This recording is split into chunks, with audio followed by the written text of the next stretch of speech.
Missed an episode of your favorite podcast? Choose from over a decade of content in our archives, not just the latest episode. All free at GCNlive.com.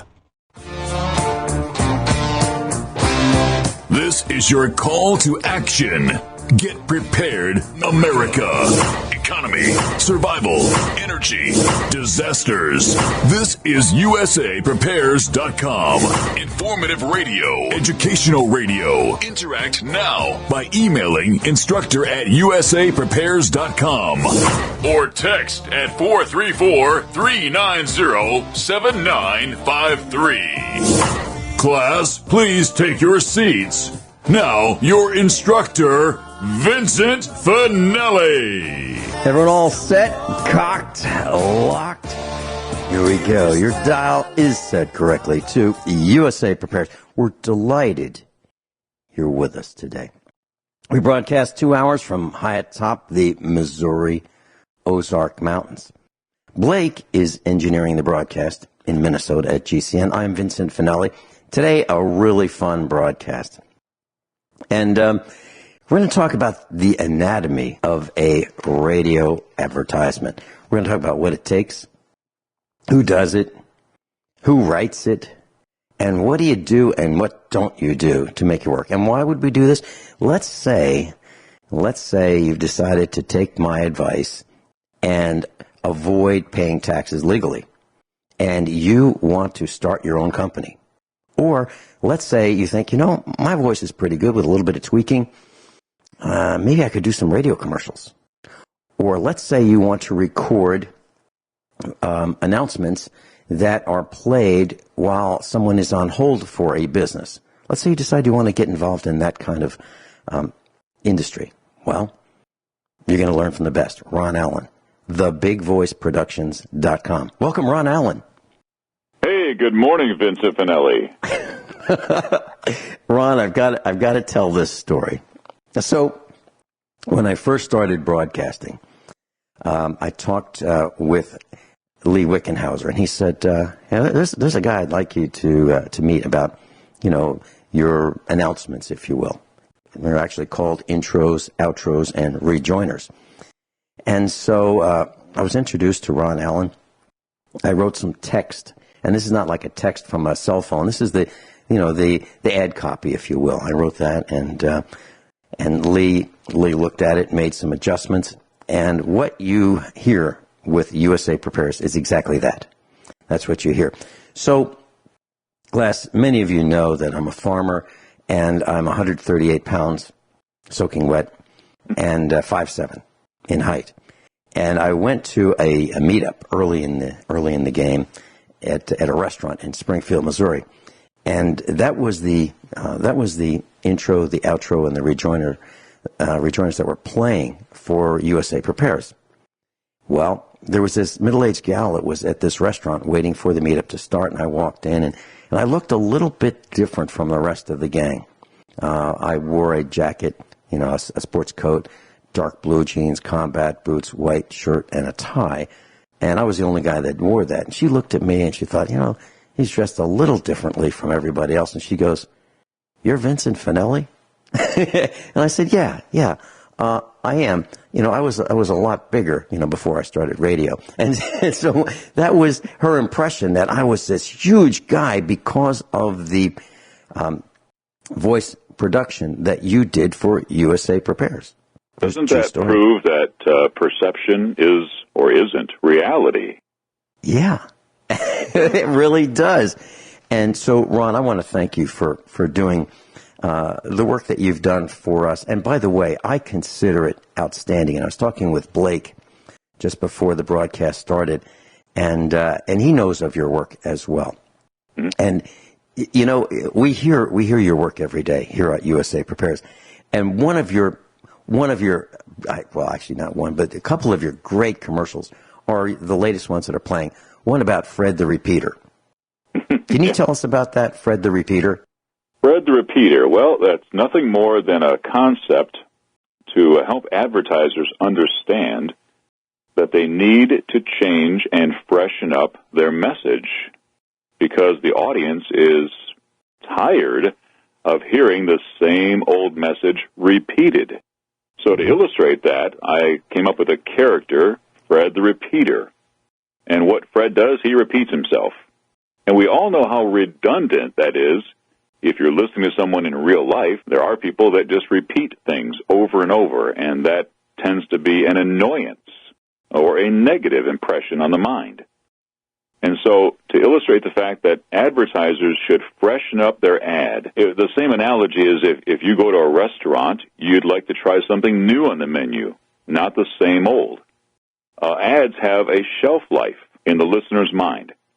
But then if it becomes, oh, I know what this ad is going to tell me, I'm going to tune out and not listen to the ad anymore. I'm going to continue doing what I was doing before the ad came on. Therefore, it's going to have less and less impact or impression on the mind you're trying to change or motivate to take action. So we're getting into the anatomy of an ad right there that you alluded to, Vince, but that's simply a way to illustrate it in a fun, amusing way that'll be hopefully more attention-getting than simply a voice telling you, hey, don't repeat your ad. Mm-hmm. Mm-hmm. And it's outstanding. Another one that you do that I think is outstanding, this is a current ad, is we want it now. With the children, and it starts out with one child, and then there are more voices of children, and it illustrates a sense of urgency, and it is brilliant. Can you tell us a little bit about that? Well, sure. For those in your listening audience that have children advertise all the time to their parents. They voice their needs. And children are hungry, or they'll say things like, are we there yet on a trip? They're advertising their needs. Or they've got to go to the potty. They're advertising their needs. And most children love pizza. And so it's a very simple concept to understand. When we illustrate it that way, a child is advertising a need, and the need is now. I want pizza.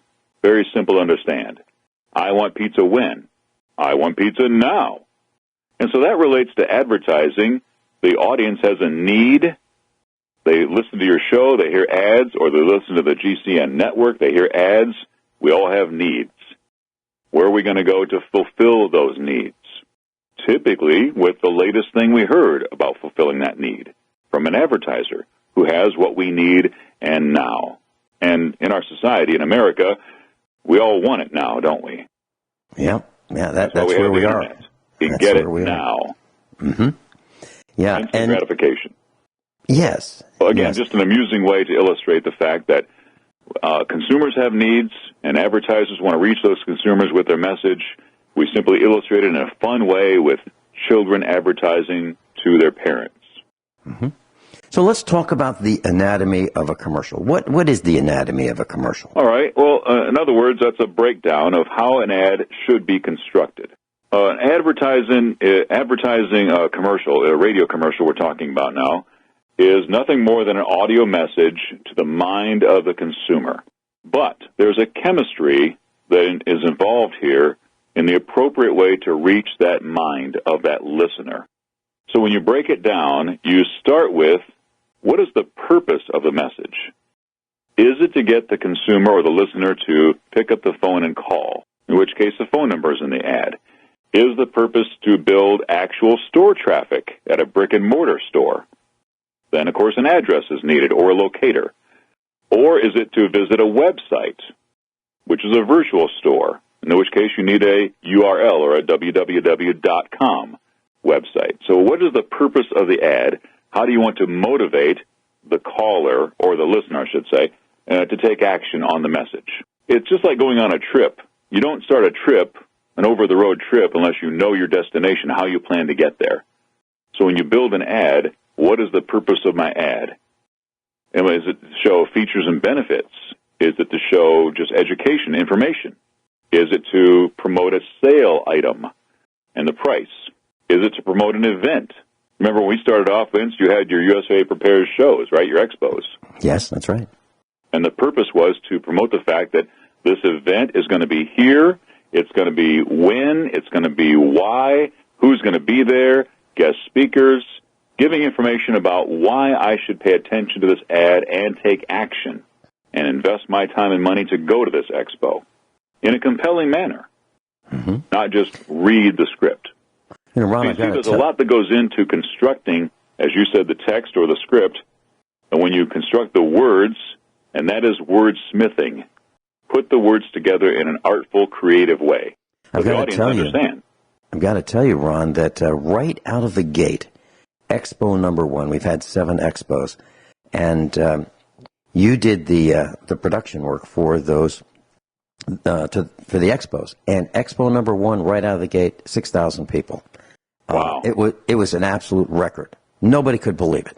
It was just wall to wall people, and I've got photos, of it. I've got photos of a line at 1,000 feet long. It was quite interesting how well it worked. And so, what do people do wrong when they construct a radio advertisement? What are some of the... Well, as I said earlier, they don't know where they want to go. Okay. They don't know where they want to end up with their ad. Or they lean to cliches. We have been exposed in radio and TV, all kinds of marketing, all of us in America, to cliches that don't hold water in our minds anymore. Things such as lowest prices in town, friendly, knowledgeable salespeople, buy today, prices have never been lower. We've all heard those catchphrases. And they mean nothing because there's no substance behind them. Why does anybody visit a website? To get information before you actually make a decision to purchase or to use that product or service. So giving information, clear, precise information, is key in a radio message. You're not fooling anybody with cliches and they're fluff, and they've served no purpose for the listener. You're wasting people's time by filling your ad with cliches. And so that's the number one thing you're doing wrong, especially if you're not getting results from your ad campaign. So avoid the cliches, and are we saying that they need to be concise, accurate, to the point, timely, and catchy? Yes. Ron Allan's with us. Relevant to the listener. Yeah, Ron Allan's with us. TheBigVoiceProductions.com. We'll be right back. Class, if you have a business and you're listening to Genesis Communications Network or Republic Broadcasting Network or KLID or any of our affiliates, you may want to contact Ron Allan, TheBigVoiceProductions.com. I know he can help you. He's helped us. And, one quick thing, Ron, before we take a call from Bobby in Texas. When I started broadcasting, I didn't want to come out of the gate with a mistake. I wanted to do it right. And so I invested the time, effort, money into trying to do the best I could, because why do a swan dive into an empty pool, right? I mean, why waste all of the time and effort and not do it right?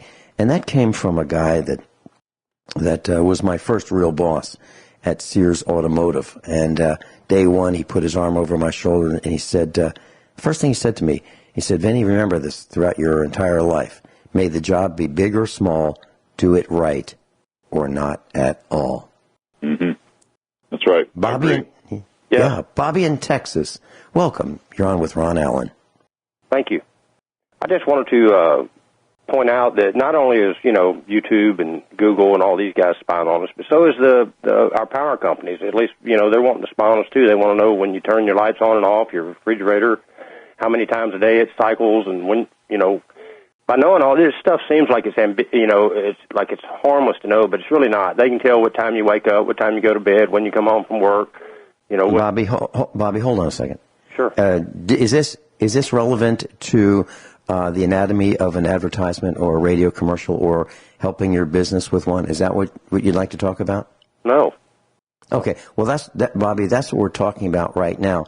So if you'd like to call back at another time and talk about spy technology and that kind of thing, we'd be glad to discuss it. Hey, thank you so much. Ron, so the anatomy of an advertisement. So how many times do people want to hear themselves on the radio, for example, and they feel that maybe that the best person to talk to is them, when really it's probably not the case? How often does that happen? I mean, are you referring to advertisers voicing their own ad? Well, what I'm talking about is advertising to themselves rather than advertising to their customers. The message should be to the customers, appealing to the customers, rather than making the guy or gal who's paying for the ad feel good about themselves, right? Yes, that's exactly right, Vince. I was going to try and circle back to that, too, when you asked me what are advertisers doing wrong. They're forgetting that their message should be about the listener, not about themselves. In other words, how do they start the message?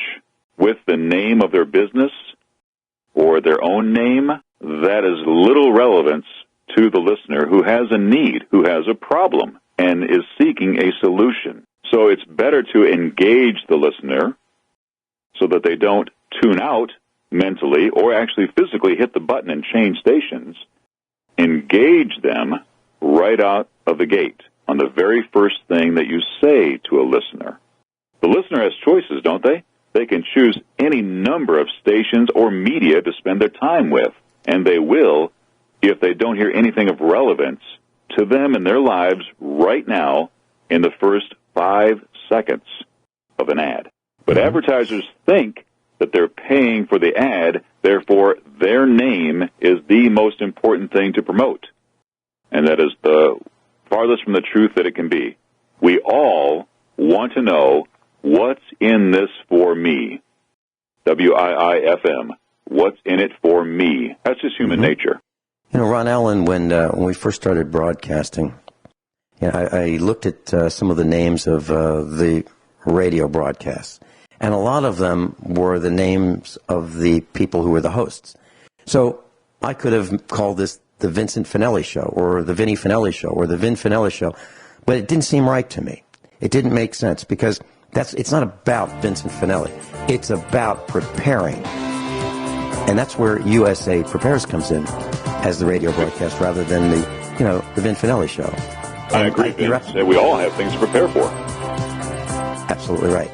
Absolutely right. We'll be right back. Ron Allan's with us. TheBigVoiceProductions.com. So Ron Allan is with us, and we're talking about the anatomy of a commercial. Ron, what else would you like to share with us about commercials? Can we talk about who writes the script, as it were? Yes. As I mentioned earlier, wordsmithing is a different way to say what you just said, write the script. There is a lot of psychology involved in putting an ad together. How the words come together makes all the difference in the world whether a listener is going to respond or not. Most radio and television advertising is written on an 8th grade education level. And there's a good reason for that. Because that's the most understandable level of words to use. In other words, the average person, I'm not saying that they have an 8th grade education, the average listener, but the words that are chosen should be appealing to that mid-level education level. In other words, don't use 4, 5, 6 syllable words. It goes over everybody's head. Make it simple to understand. Your messages should be very simple to understand with easy words to understand. Because we are hit with a lot of messages every single day, impacts they're called, on our brains through not only radio, but television, billboard, newspaper, magazine, internet, social media advertising. We're more cluttered in our society and communication than ever before. So it makes sense to cut through that clutter and keep your message simple and to the point, which is the KISS theory. Okay. How about advertising placement? Let me give you an example. It's a distant example, but day number 1, when I first started broadcasting at the local radio station in Springfield, Missouri, I was in the studio, and we went into the first commercial break, and there was an ad for erectile dysfunction. I couldn't believe it. So I was stomping around the studio like, what, who authorized this? Where did this come from? I was livid because that commercial was not germane to our message. I found it offensive. I didn't like the production. I didn't like the announcer's voice. I didn't like the script. I didn't like the wordsmithing. I didn't like anything about it. And most of all, I didn't like it on my radio show. So right after the broadcast, I went into the front office. This is day number 1 of me on that radio station. Went into the front office and I said, "What's with this erectile dysfunction ad?" And they're like, "Who are you? Who are you to complain?" And so I found it offensive. And so my question is, what about ad placement? What about the bleed over from another radio advertisement next to our radio advertisement that we think is the most important of that radio show? Is there a bleed over? The danger of your message being next to some ad that you perceive is controversial or negative means the listener might tune out that ad during that ad's airing, in which case your ad, which airs next, might not be heard. If the listener tunes out, chances are they stay wherever they tuned for a certain indefinite period of time. Mm-hmm. And if that happens to be while your ad is playing, your ad's not going to be heard. So is there a way, is there verbiage that we use with the person at the radio station or the radio network? Is there something that we say to deliver the meaning that we don't want to be next to, let's say, political ads, Republicans or Democrats? We don't want to be next to that. And we don't want to be next to erectile dysfunction ads. We don't want to be anywhere near that. Is there a way of communicating that makes that clear? Well, yes and no. If you ask for specific placement of your ad, typically you pay more money for that right, to place your ad where you want it to be placed. Next to the news, next to the weather, next to the sports report. You're asking for a specific placement that comes with a premium price, typically. A lot of radio stations are run by computer automation, and it's called ROS. They tell the computer, hey, drop my ad in ROS, means the run of the station. It can be placed anywhere within a certain day part. For example, 6 a.m. to 6 p.m., or overnight, or evenings, or weekends, when you think the listening audience is most likely to hear the ad. And I'm generalizing what I'm saying here now, but yes, there's a way to do it. And then the computer, if it's set up this way with the automation that runs the station's, that's called traffic, which is not street traffic, but how the ads are placed on the airwaves, you can say, hey, I don't want to be next to a competitor's ad, a direct competitor, and they may honor that. You might say, I want to next to this type of industry, and they may honor that too. You shouldn't have to pay for that, but if you do ask for specific placement, that's called an adjacency, next to a feature like the news or the weather, then you're asking for something that'll cost a little bit more. But the old adage is you get what you pay for. Okay. Kyle in Montana, welcome. You're on with Ron Allan. Hey, how would you like to be like one of Vince's cows, outstanding in your field?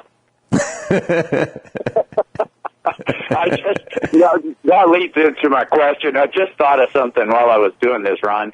I was wondering, are there ads that you have seen that as soon as, you might sound it and think it, and as soon as it seems to come out, it sort of has a real short shelf life as far as people almost immediate. They might hear it once, but after the first time, they dislike it so much that they sort of immediately tune it out.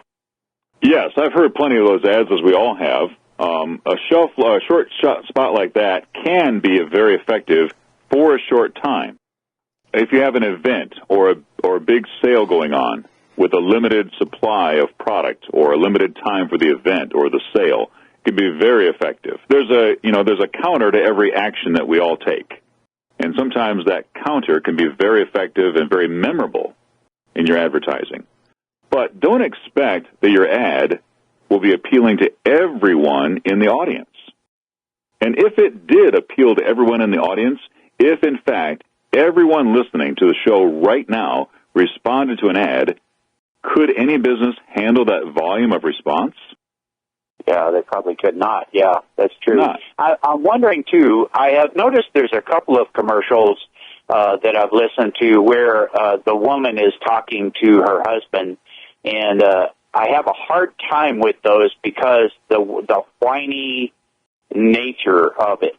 And I'm wondering, is that something that is intentionally put in there, or is it something that is sort of a mistake and people that are making the mistake? No, those are called slice of life. If it's a dialogue type of spot that you're referring to, yeah, those are called slice of life. What typically happens in a dialogue between a husband and a wife? And it's sad to say, but we all fit certain stereotypes. So if the wife is portraying the whiny, nagging wife, or if it's the husband who is the whiny, nagging husband, then people relate to that. And that could be a powerful motivator for whatever the product or service is. And then I have one other question for you that I was wondering about. This has to do mostly with TV commercials. I have noticed that if these TV commercials, a lot of them, what I'm wondering here is there propaganda in the sense of societal manipulation going on here? Every time I see a white male dad or brother or something like that, he's an idiot. And I just can't stand those commercials. And I'm wondering, do you think there is an agenda to this? Because literally, it's always the kids have the answer, the wife has the answer, or, they never portray a black man or a Hispanic man as stupid that I've seen, and here it's always a white male that is the idiot. And I'm wondering, do you think that there is a societal or a nefarious in any way, shape, or form tone to that? No, I don't think that's a conscious effort, what you're referring to there, for any political agenda or anything like that. But the fact is, unfortunately, white males do fit that stereotype a lot of times. All you have to do is walk into any big box department store and it lives out before your very eyes, or the Bureau of Motor Vehicles where I was at yesterday. We all fit stereotypes. That is a reality of life. So you've heard the old phrase that art reflects life. And unfortunately, that is the way society is. And we fit these certain stereotypes. And not everyone, you said it annoys you, and that's true.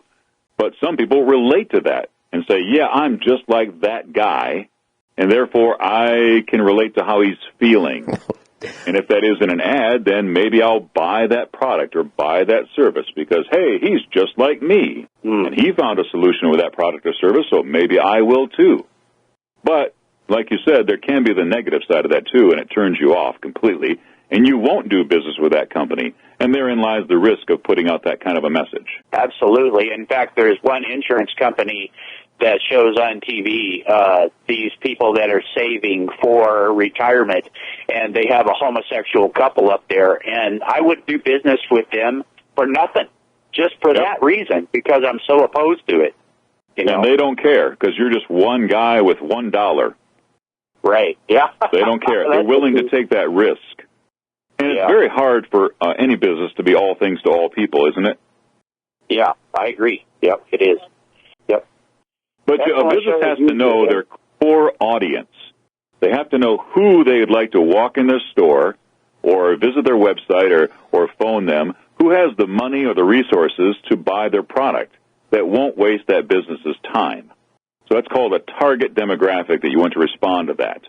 The fact is, you won't respond to every ad, and neither will I, and neither will Vince. But we'll respond to the things that are relevant to us right now, at this point in our life, in our week, in our month. Thank you. Yeah. Kyle, thank you so much for calling in. Ron Allan and I will be right back, and we're going to talk a little bit about voice acting lessons and on-hold marketing, and should you consider it. We'll be right back. Class, if you'd like to learn more about Ron Allan, you go to usaprepares.com, page number 1. There is a link to Ron Allan's website, or you can go to usaprepares.com and click on the Instructors tab, and you'll find Ron Allan there as well. So, thank you for your call. Your call is important to us. Well, not really. If we wanted to talk to you, we would, but we'd rather you sit on hold until you hang up. Unless you want to wait indefinitely on hold, and then you want to hang up soon. Ron, that's the message that gets in my mind when I hear, thank you for your call. Yeah, cliches again. We've all heard them. What do they mean? Are they true? When a business puts you on hold, are they really thankful for your call? Are they really going to get to you in just a moment, whatever a moment is? Or are they just filling the airwave in your mind, in your ear, with a cliche? Did they give you any relevance? Did they give you any information? Anything you could possibly use for the time they're asking you to wait so they can serve you? Are they, in fact, serving other customers that happen to call in the same time you did? Well, if so, we all have to wait. Why not fill their mind with information of value, educational, tips, in the case of a healthcare provider, educational information they can use to enhance their life. Even trivia is better than cliches. Because thank you for holding just reminds a caller that they're frustrated for having to wait. Totally agree. So, Ron, how can you help people with, let's say they want to get into the voice on hold to help a business? Is there a way that you can teach people how to do that, improve their voice, and learn how to do this? Well, yes, I can. This is a tip of a big iceberg that you just asked here, Vince, because it's only one genre of voice-over. Voice is the medium, over the airwaves, in the case of radio and television, over the telephone, in the case of what was called telephony. And that's not only on hold, that's also voicemail, IVR, interactive voice response, voice over IP, that's all, and political call-outs. We all get those from time to time, even our cell phones. That's all a voiceover genre. Audiobooks is a big genre. People want their literature, but they don't take time to sit down and read. So they want their audio, they want their books in audio format these days on our cell phones and on our iPads, on our devices, so we can go and drive, jog, walk while we're listening to an audiobook. So that's a huge genre. In the business world, there's voiceover educational. E-learning is a big, big genre in voiceover. PA systems, when you're walking through an airport or a pharmacy or a big box store and you hear announcements, that's somebody doing a voiceover. So voiceover permeates our society. We're all exposed to it every single day. And the fact is, you don't need a big voice. You need to use the voice you have and find the application. Some voices are meant for animation and gaming, but they're not so good for selling cars or electronics. Some voices are great for emoting with people that have a need for relieving their pain. And so the voice has to emote this feeling of caring and empathy for the listener. And so how can I relate to that person? That voice is applicable to that product or service. There's not a one-size-fits-all voice. And aren't we glad for that? Because that brings us variety. In the fact that we've listened to how many voices in the last hour, Vince, during your show? Good point. Good point. Lots of voices, male and female. Yeah. Ron Allan. Small voices. Ron Allan, do you have any other suggestions for how we get in contact with you? I prefer a phone call direct to 614-476-8833 or visit my website, thebigvoiceproductions.com. 614-476-8833. Ron Allan, would you consider coming back again and again and sharing this information with us? Absolutely, Vince. I'd be honored. I would too. Ron Allan, thanks so much for being an instructor of usaprepares.com. You're welcome.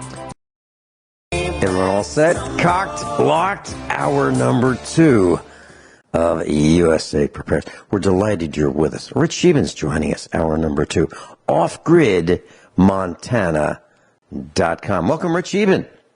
Well, thank you, Vincent Finelli. How are you doing this morning?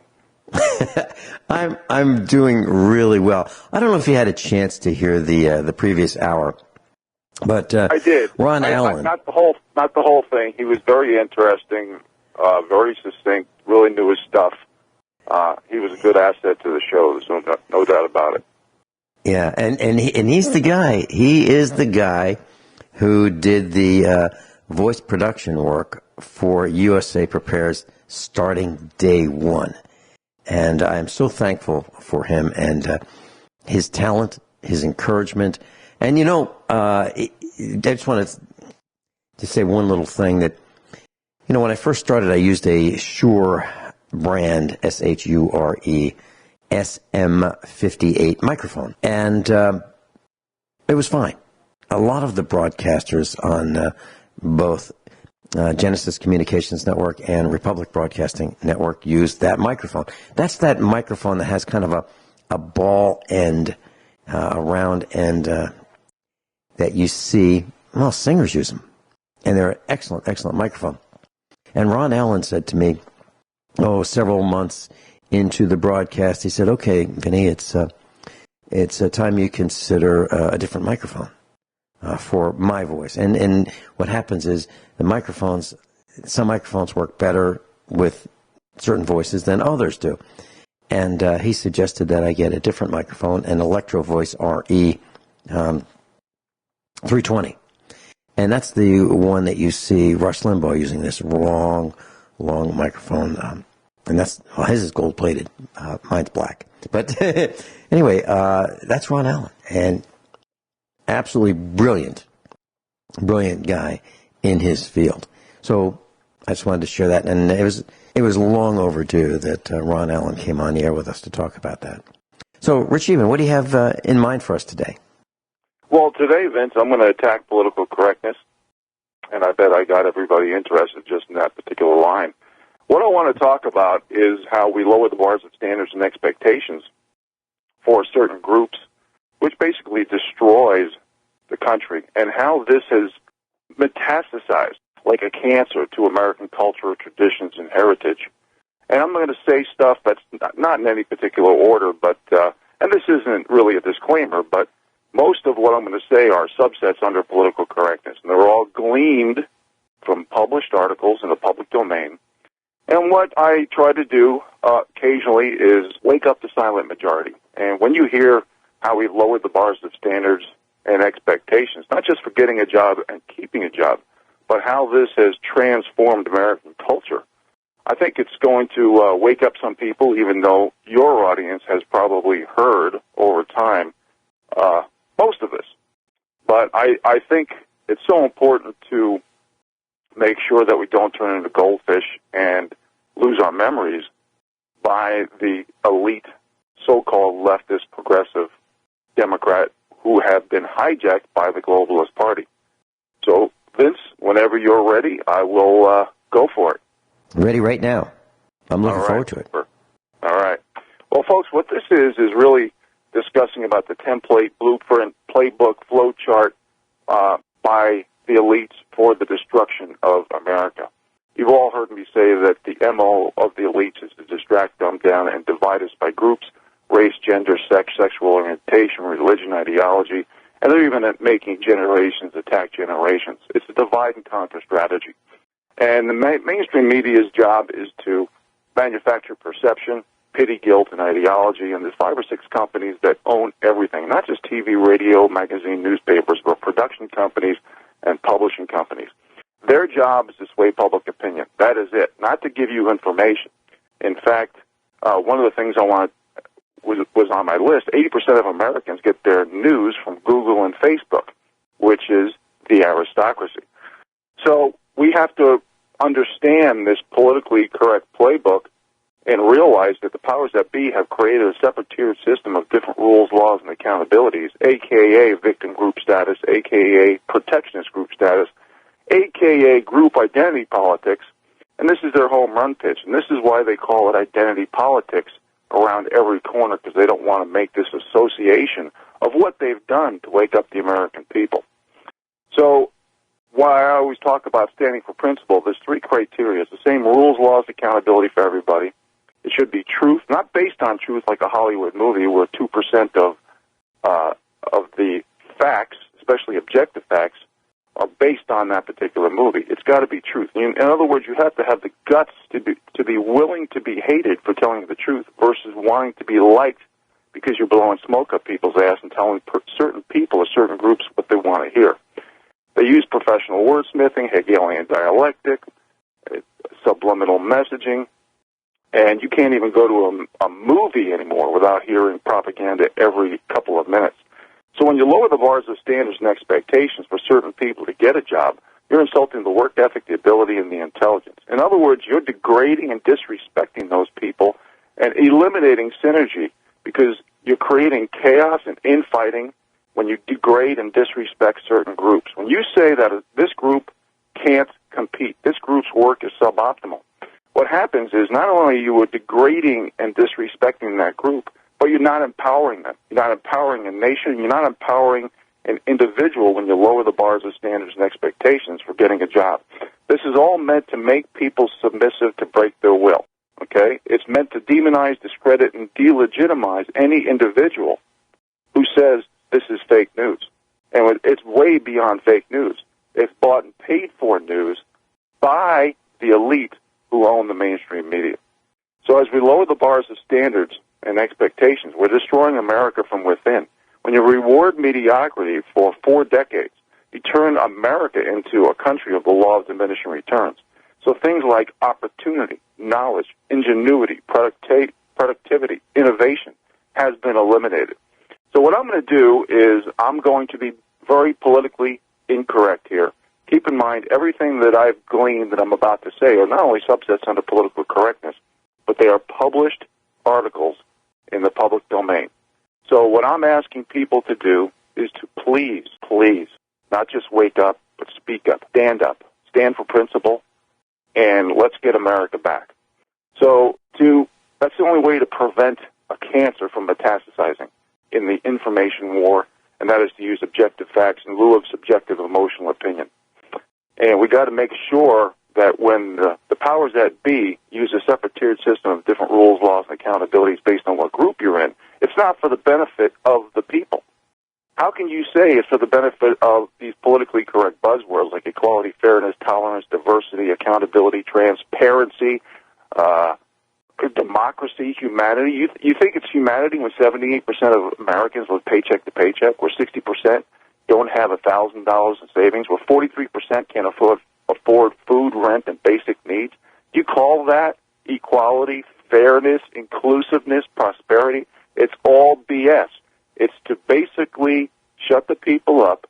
It's the aristocracy managing the people so you can't control your own destiny anymore. So hard work, effort, proven results, and qualification no longer matters. So I'm going to run through in no particular order. I combine financial, economic, social, and political rationale in my bullet points here. And I'm going to try not to get into too much specificity and detail and just hit the highlights, because I want to show the American people how bought and paid for the mainstream media is and how they are using us. The elites are literally poisoning us against ourselves. So here goes. Okay, first of all, Facebook. You remember the child porn scandal? And they say that was okay to protect, but yet when there's notifications and articles about hunting and killing whites, it's not considered hate speech. And is Zuckerberg white? All this white bashing, white male bashing, how come the left never Zuckerberg's a lot more pale than we are, Vince.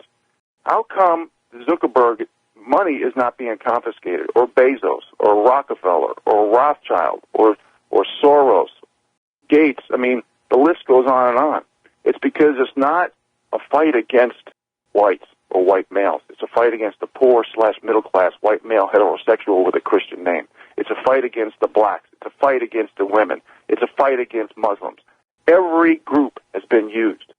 Okay, here's another one. Huffington Post, defending articles where the author does not exist. The word to, as per the Huffington Post, TOO, is sexist. Can't make this up, folks. Every message that comes out of the mainstream media or the left is a sanctioned, approved message.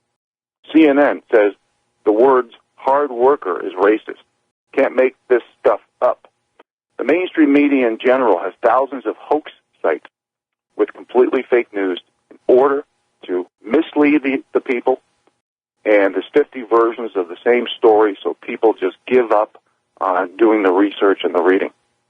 Let me give a few examples. ABC News' Brian Ross sends markets spiraling down in a false report.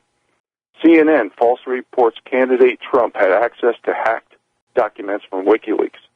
Time falsely reported that President Trump removed the bust of Martin Luther King from the Oval Office. CNN falsely edited video to appear President Trump overfed fish with Japanese Prime Minister.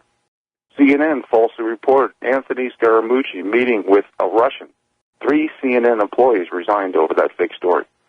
Newsweek falsely reported that the Polish First Lady did not shake President Trump's hand. The next day, I think on Drudge Report, there was a picture of her shaking President Trump's hand. CNN lied about President Trump and the FBI James Comey story. New York Times, Trump had hidden climate change report, which was a lie. And I can go on and on. And I will hold that thought. Going into a commercial break. Rich Sheben's with us, offgridmontana.com. He's with us, and Rich, if we have a right to privacy, then, in my opinion, Zuckerberg is a criminal. If we have a right to privacy, then Zuckerberg is a criminal. That's my opinion. Please continue. Well, thank you. And I appreciate you, Vincent Finelli, for letting me exercise my First Amendment rights, which millions of American combat soldiers died for our freedoms. So I'm going to continue here. No specific order. Again, first or next, elite buying treason, sedition, and espionage. GMOs, hormones, steroids, antibiotics in our foods. Vaccines going too far. Wars, geoengineering, pedophilia. Fluoride and chlorine plus 200 other chemicals in our drinking water. And I've mentioned over the air many times how Monsanto's board and stockholders voted 96% to not disclose GMO ingredients. Illegals, dead people, multiple people, especially going over state lines to vote, mostly for Democrats. All this Russia, which has spent millions of dollars from the taxpayer to conclude what? And if the so-called left or Dems were concerned about election interference, don't you think they would want to vote for voter ID laws? But they don't. This is why I hate the terms hypocrisy, double standards. If you use them, we need to go forward. I've been listening to those words for decades, for generations. This is why we need practice what you preach laws, where I've talked in much specificity and detail and given examples. How about free health care? Pick your own doctor. How about Hillary and Brian Williams getting shot in helicopters, which didn't happen? We are truly living in an emperor has no clothes society. Trump is a racist, remember everybody? But Jesse Jackson gave him an award for helping minorities before he was president. And don't forget, we have the lowest black and Hispanic unemployment rate, and Obama doubled black unemployment, not for the benefit of the people, but to create chaos and infighting. Remember, I say that all the time. Google, Twitter, Facebook, censoring surveillance, 1984 Twilight Zone episode, Life We're Living. No savings, more debt, less credit. We all know that the yield curves are flattening, and that's affecting credit because we have such a high debt and low savings in America. Less freedom, more bureaucracy, violence, brainwashing, militarized, fascist, lawless, corrupt, untrustworthy, divisive warmongers. There's no burden of proof anymore. It all depends on what group you come from. And at the same time, in the open, the powers that be are creating the problems, the reactions, and the solutions. Due process is fading. Detaining people indefinitely, which is basically due process. No citizen rights, mass surveillance and censorship, secret wars, secret societies, secret courts. Pedophilia is running rampant. No accountability for elite groups. Power corrupts. Self-serving, corrupt Congress votes themselves a full pension after one term. This is why we need practice what you preach laws. Overuse of eminent domain. Talk to the Bundys and the Hammonds. Giving away billions of dollars for personal gain and campaign contributions, lobbyists, special interests, PACs, government grants are superseding free markets and supply and demand. Pork barrel spending, police state being militarized. The FBI, CIA, NSA, DOJ is owned by the highest bidder. Too big antitrust monopolies of the too big to fail and too big to jail. So basically, Google, Facebook, Twitter, MSN, all owned and mostly influenced by China in lieu of the American people. And what they're doing is controlling the narratives, and again, they want to distract, dumb down, and divide the American people, feathering the nest of the elite. 3 times the leverage of the stock market risk than 2009. Highest margin debt ever. Very sad. Constitution, Bill of Rights, rule of law, all under assault. Sanctuary cities / gun-free zones. Highest murder rates. 98% of mass shootings occur in gun-free zones, and yet we still have them. Wages down. Money velocity down. Transgender males competing with girls in sports. Games like tag and dodgeball being banned for being too physical and dangerous. And we have participation trophies for doing nothing and looking around. And obviously, I will continue after the next break, Vince. And thank you for allowing me. Sheben's with us. Yeah. My pleasure. For Sheben's with us, offgridmontana.com. A person, her name is Samantha B. B-E-E. She's alleged to be a comedian, and she called Ivanka Trump a feckless, and I'll use the word blank after feckless, during a television show called Full Frontal Wednesday night. So she apologized to Ivanka and the viewer on Thursday for using an obscenity, but hours later she was honored by the Television Academy as one of the most meaningful and relevant. Do you believe that? That's what you're talking about. You're talking about how the bars and standards have been lowered to the point where vile, vicious, and profane language is used on television. Television used to have standards in broadcasting decency. Not anymore. Not anymore. So there's just one example of what you're talking about, Rich Sheben, the lowering of the standards. It's an outrage. So what do you do, class? You boycott the advertisers. You call the advertisers. You say, you know what? You're advertising this. There's an association with you and her. I don't like it. I'm not buying any of your products. I'm going to tell all my friends. That's what you do. And you know what? Maybe if enough advertisers flee that television show, she may get fired. And maybe enough people who see that will say, you know what? Wow. Samantha B., you know what happened to her, right? We better not do that because it could happen to us. Rich, please continue.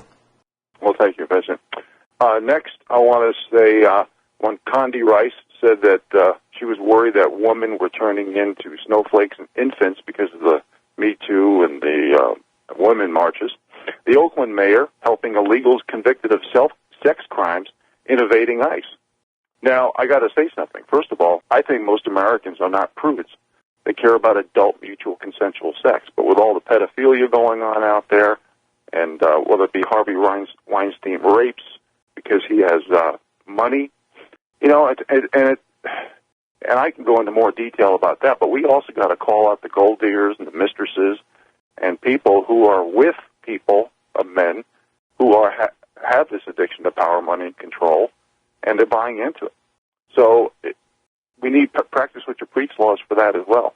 Now, regarding immigration, non-citizens, this is federal government facts, non-citizens account for 22%, more than one-fifth of all federal murder convictions. 18% of fraud, 33% of money laundering, 29% of drug trafficking, 72% of convictions for drug possession, paid for by you, the American citizens, mostly the bottom 93%. Not to mention the cost shifting that occurs in health care, public education, and auto insurance, which is unaffordable for most Americans today. And according to the Congressional Budget Office, the CBO, 1 in 5 illegal aliens will go on food stamps if Congress approves DACA amnesty. Now, things that are racist, you can't make this up. Bulletproof glass, trees on a golf course, yoga, Disney movies, calling Elizabeth Warren Pocahontas, but the left can call Ivanka the C word, which is what Vince was talking about. Milk is racist, not just because it's white, because apparently whites don't have enough lactose intolerance. I read this in the article. You can't make this stuff up. Science, which is bought and paid for, especially black magic that can't be explained by students in South Africa. Math, camouflage, Lucky Charms, these are all racist. Expecting people to show up on time. Now, how the heck do you run a business or commerce if certain people can show up at different times of the day for their job based on what group you're in? And this is how this is metastasized like a cancer. Saying you're not racist means that you are racist. Not making this up. I read everything that I'm saying here. Let me continue. Loretta Lynch, Obama's DOJ, met with Bill Clinton on the tarmac. Said we need more marches, blood, and death on the streets, unquote. First graders taught gender, sexual identity, choosing, and how to do sexual stuff in certain public and government schools. Read every one of these folks, not making this up. The number one cause of death for people under 50 is drug overdose. Bathroom scales are being taken out of some school locker rooms because of fat shaming. Killing babies and selling parts to the highest bidder with no jail time. But journalists who film these actions are getting arrested and fined. Former UN advisor defends female genital mutilation. The DNC paying $12 million to former British intelligence officer Christopher Steele to gather information from second and third-party sources turning out to be Russian intelligence, where John McCain acted as the courier. The FBI and the CIA leaked with John Brennan to get FISA warrants in order to spy on Donald Trump and his cabinet. You can't even make a novel out of this, people. College, which is social indoctrination, and you've heard me say many times, 90% of the degrees are pretty much worthless because everything is according to what group you're in. And I can say this because I have 3 college degrees, and I feel that they are all worthless. And if we had time, I'll give some specificity and detail. Clemson University, expecting certain people to be on time is racist. University of California has chill zones with mats and beanbag chairs for naps. Hey, for you people who complain about tuition being too high, you're paying for all this stupid stuff. University of Michigan, because of Trump derangement syndrome, they've enlisted services of psychologists in a room full of Play-Doh and bubbles. University of Arkansas, eliminating C grades to start with B- level. Several universities around the country saying the American flag is a symbol of hate. College students intimidated by masculine wood paneling. Can't make this up. University hiring social justice warriors to tattletale on other students' speech. And colleges now are no longer saying that you need to debate, you need to use your head, you need to use objective facts. Now they're saying you need to scream, chant, yell, and conduct violence. Fascism, basically the alliance of big corporate oligarchies with government, protected by the judges, the lawyers, mainstream media, and the like, by the establishment. And I'll give you some examples. Bezos at Amazon gets almost $1.50 from taxpayers for each box shipped. Carlos Slim, who owns the New York Times, Mexican citizen, made a fortune on Obama phones. Nestle, a $500 permit, stole 27 million gallons of water from California when all you people in California couldn't even legally drill a well anymore because you were under drought conditions. Can't make this up. Okay, men going into female bathrooms and locker rooms. Grown men identifying as little girls. Yep. Tax assessors making up the number of bathrooms, finished basements, and basically anything in your house which creates amenities to increase valuations. And this has not just happened to me. This has happened to a lot of people around the country. Science bought and paid for. Gag orders implemented like geoengineering, and NOAA is just one example. 96% of Monsanto shareholders vote to not disclose GMO ingredients. I know I said this, but that is worth repeating again. Democratic congressman saying Kellyanne Conway looks familiar on her knees. Joy Behar calling Clinton rape victims tramps. Attacking free speech and changing the definition of common American words. A New York Assemblyman unveils a bill to suppress non-government approved free speech. I think his name was David Weprin. Think about this, folks. Creating a bill that attacks free speech and is supposed to suppress all non-government approved free speech. Does that sound like Stalin, Lenin, Hitler, Mao? Pretty damn close, doesn't it? Central banks printing 95% of money under the label of QE, which I believe they're still doing now. It's supposed to be tapering to QT, quantitative tightening. But all 95% of that money goes to the top 1 to 7%, most of the top 1 to 2%. How about the manipulation of precious metals through naked shorts with no one going to jail? Force-feeding Marx, Alinsky, Cloward, and Piven and the Communist Manifesto down Americans' throats, especially schools, in the public government arena. Can't say boy, girl, father, mother, etc. anymore. How about Americans marrying children, pets, farm animals, trees, computers, and other inanimate objects? No protection, representation, or restitution under the rule of law. It all depends on, guess what? You got it. What group you're in. Hiring felons and drug addicts. Madonna offering BJs for Hillary votes. Generals in America saying 70% of Americans are unfit for military duty. The two biggest reasons are obesity and drug use. Berkeley College, this was an article I read a few years ago. I still have it here. Rioters that were financially tied to NAMBLA, which is the Man-Boy Love Association. This is according to the Daily Caller. Published proposals. This is just a few of them. Abolishing all age-based curfews. Next, child has the right to divorce the parent. Another proposal was lowering voting age. We need to raise voting age, if anything. Children and youth must be provided non-moralistic, explicit, sexual, positive, including homosexual, positive sex advice. Of course, football coaches in America are the highest paid faculty around the nation. The distractions of the bread and circuses are alive and well. And 80% of people getting their news from Google and Facebook. Now, most of this stuff, and I could have, oh man, I could have done 10 shows on this stuff, Vince. These are all subsets, or 98% of it, subsets under political correctness. And I gleaned, again, pardon the repetition here, but I've gleaned every one of these published articles in the public sphere. Rich Sheben's been with us, and we'll continue right after these few short commercial announcements. I have a very quick comment to make to connect one of the dots. Fits right in with what Rich has been telling us.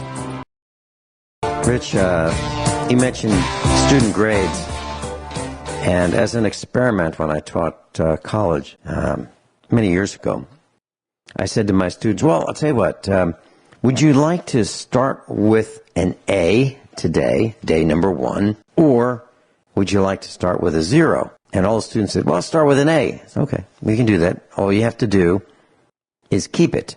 And so there you have it. You know, the working hard and earning it, they'd rather get it right away. And I said, okay, you can have it. You can have it right now. You all have an A right now, but you have to keep it.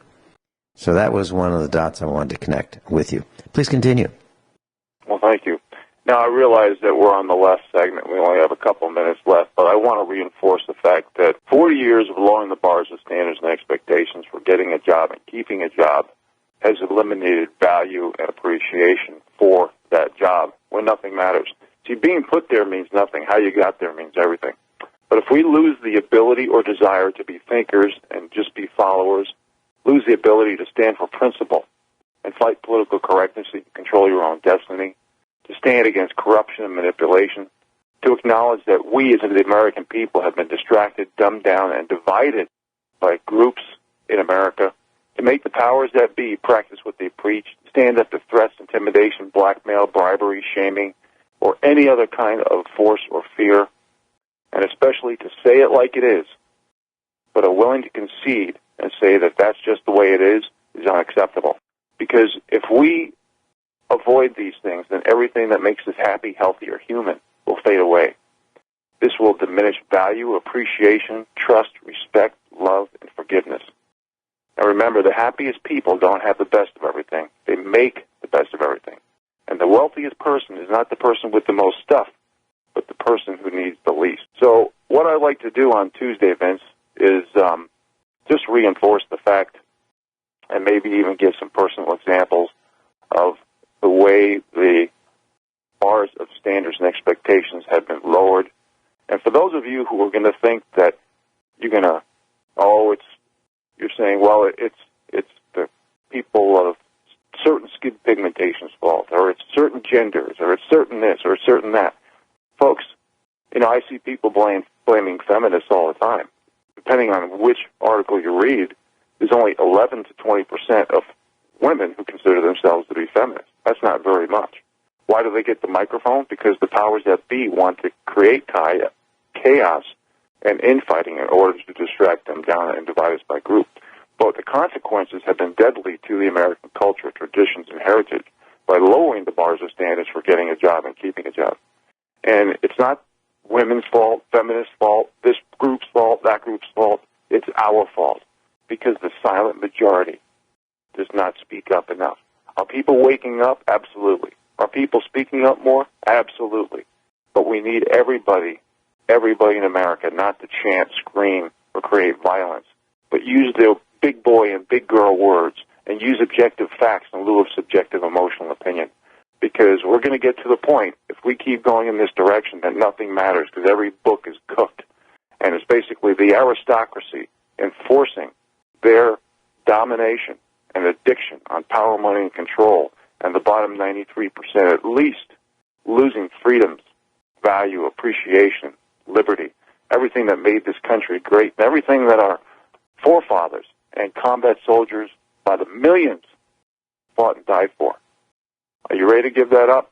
I'm not. Vincent? Yeah, I'd like to connect a couple dots here.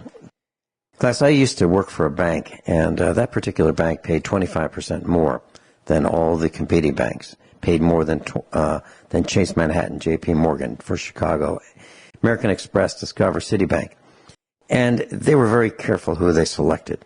Now, when I was part of that, I thought, wow, this is a group of people that are really, really bright. Now, contrast that, and it makes you want to work harder. It makes you want to do a better job. Contrast that when you work for a company that, everything's going fine, then they hire a dummy, then another dummy, then a bunch of dummies. Then you go, whoa, I can't believe it. I can't believe who they're hiring. Boy, these are a bunch of dummies. I guess they think I'm a dummy too. So then you start thinking, well, if they're not working so hard, why should I? That's what's wrong. That's what Rich has been talking about, lowering the bars and standards. And you've all seen it. You've all seen it. That's above all, honesty and integrity. What happens next is up to you. Thank you, Rich Scheben.